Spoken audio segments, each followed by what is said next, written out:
Time ఎవరికైనా సరే introduce చేయడం టక్కని పెట్టి పోసేస్తారనమాట. అది వాళ్ళ మోడస్ ఆఫ్ ఆపరెండి ఏంటి. సో అలా చేసింది. ఈవిడ 24 గంటలు ఏదైంది తెలియలేదు, అట్లా కూర్చుండిపోయింది. 24 గంటలు అలా కూర్చుండిపోయింది టీమ్. అంటే ఫస్ట్ టైం డ్రగ్ తీసుకోవడం కాబట్టి. ఓకే. తర్వాత రెండో రోజు అప్పటికి కూడా కావాలని అనిపించలేదు అమ్మాయికి. రెండో రోజు కూడా ఈఎంఐ అని చెప్పి అది కార్డు పూసుకొని ఇట్లా ఇట్లా చేస్తారు కదా, అది చేస్తూ దా చెల్లి నువ్వు కూడా చేద్దు, నువ్వు చేద్దు అంటే వద్దక్క నాకు వద్దక్క అని చెప్పి ఎంత చెప్పినా వినకుండా బలవంతంగా నువ్వు నా చెల్లివైతే చెయ్యి, నా చెల్లివైతే ఈ రకమైన ఎమోషనల్ బ్లాక్మెయిల్ చేసి అమ్మాయితో చేయించి అలా 3-4 సార్లు చేయించిన తర్వాత షీఈ్ అడిక్టెడ్. 1 సంవత్సరం పాటు ఆవిడ తీసుకోవడం, కొన్నిసార్లు ఓవర్ డోస్ అయ్యి హాస్పిటల్కి వెళ్ళడం, నానా రకాల బాధలు పడడం, ఫైనల్గా ఈ డిప్రెషన్లోకి వెళ్ళిపోయి సూసైడల్ టెండెన్సీస్ వచ్చేసి సూసైడ్ చేసుకునే స్టేజ్లో వాళ్ళ అమ్మ వాళ్ళు అప్పుడు గుర్తించారు. పాపం వాళ్ళ నాన్నగారు లేచి చనిపోయారు అమ్మాయికి. వాళ్ళ అమ్మ గుర్తించి ఆ అమ్మాయిని తీసుకెళ్ళి రీహాబ్లో చేర్పించి ఒక 3 నెలలు 6 నెలలు మరి మొత్తానికి తర్వాత దాని నుంచి బయటపడి ఇప్పుడు కూతురు తెచ్చుకొని ఏదో బతుకుతున్నారు గుట్టుగా.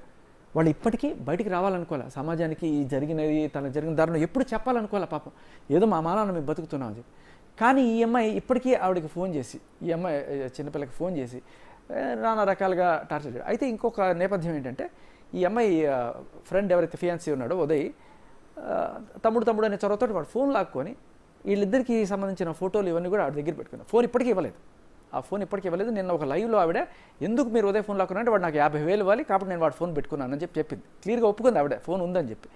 ఆ ఫోన్లో ఉదయ్కి ఈఎంఐకి సంబంధించిన కొన్ని పర్సనల్ వీడియోస్ పెట్టుకొని వాళ్ళని బ్లాక్మెయిల్ చేయడం మొదలెట్టింది. మీరు నేను చెప్పినప్పుడు రావాలి, నేను చెప్పిన పని చేయాలి ఇలా.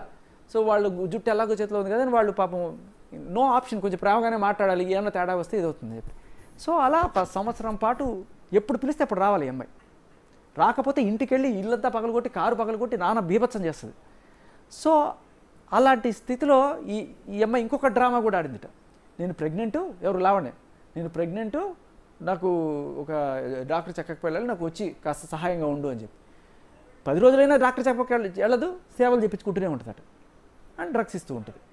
ఇలా చేసి ఫైనల్గా ఆ అమ్మాయి మొత్తం జీవితం సర్వనాశనం చేసి మొత్తానికి ఆవిడ బయట పడిన తర్వాత కూడా ఎక్కడైతే పొరపాటున ఇప్పుడు రాజ్ తరుణ్ ఇష్యూ వచ్చింది కాబట్టి, అంటే వీళ్ళు they are so close to Raj Tarun.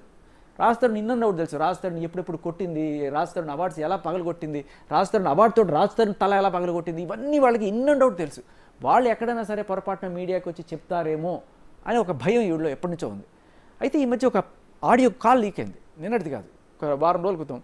ఈ ప్రీతి, చెర్రీ అని 4 మాట్లాడుకుంటుంటారు, ఈ డ్రగ్స్ మాకు ఎలా అలవాటు చేస్తుంది ఈవిడ, ఇదంతా కూడా వాళ్ళు ఆ నేపథ్యం అంతా చెప్పుకుంటూ వచ్చారు. దాంట్లో అదొక్కసారి లీక్ అయ్యేటప్పుడు ఈ అమ్మాయికి ఒక గూగుల్ పట్టుకుంది లావణ్యకి.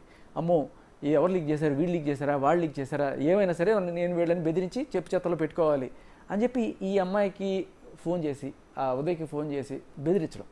నేను మీ ఆడియోలు మీ వీడియోలు బయట పెడతా ఏదైనా తేడా చేసి అంటే రాజ్ తరుణ్కి సంబంధించి ఒక్క పాజిటివ్ మాట్లాడకూడదు. బేసికల్గా అది ఆవిడ పాయింట్ ఆఫ్ వ్యూ. ఈ డ్రగ్స్ నేపథ్యం వస్తుందని ఆవిడ ఎక్స్పెక్ట్ చేయాలి. రాజ్ తరుణ్కి సంబంధించి ఈ గొడవలు వీటిలోనూ వాళ్ళకి క్లియర్గా తెలుసు రాజ్ తరుణ్కి వీడికి పెళ్లి కాలేదని, రాజ్ తరుణ్ని మస్తాన్ సాయికి తమ్ముడు అని చెప్పి ఇంట్రడ్యూస్ చేసిందని, ఇవన్నీ వాళ్ళకి తెలుసు. వాళ్ళు ఎక్కడ చెప్తారో మీరు ఇన్వాల్వ్ కాకండి అని చెప్పి హెచ్చరిస్తూనే ఉంది. ఆ హెచ్చరిక మామూలుగా అక్కడ దాకా ఉంది. కానీ ఒకానొక రోజున నేను నా పర్సనల్ ఇన్వెస్టిగేషన్లో భాగంగా ఎవరెవరైతే ఉన్నారో వాళ్ళందరికీ మెసేజ్ చేస్తున్నా. ఆ ఆడియోలో బన్ను, శివ, ఇంకా కొంతమంది పేర్లు వినబడ్డాయి. ఎవరెవరు వీళ్ళని కనుక్కొని వాళ్ళకి మెసేజ్ చేస్తున్నారు. కొంతమంది పాజిటివ్గా చెప్తున్నారు, కొంతమంది తప్పించుకుపోతున్నారు. ఆ బన్ను అనేవాడిని అడిగా, అరే నువ్వు ఆ రోజు అక్కడ ఉన్నావు కదా, అంత గొడవ జరిగినప్పుడు ఏం చేసావు, ఏం జరిగిందంటే నాకేం గుర్తులేదు సార్, నాకేం తెలియదు సార్ అన్నాడు. పోయి మళ్ళీ లావణ్యకి చెప్పాడు ఆ విషయం. సరే చెప్తే చెప్పుకున్నాడు. అలాగే ఈ దీంట్లో కొంతమంది నాకు క్లూస్ ఇస్తున్నారు, భయ్యా నువ్వు వీడిని గెలుకు, వీడి దగ్గర నుంచి నీకు బోల్డ్ ఇన్ఫర్మేషన్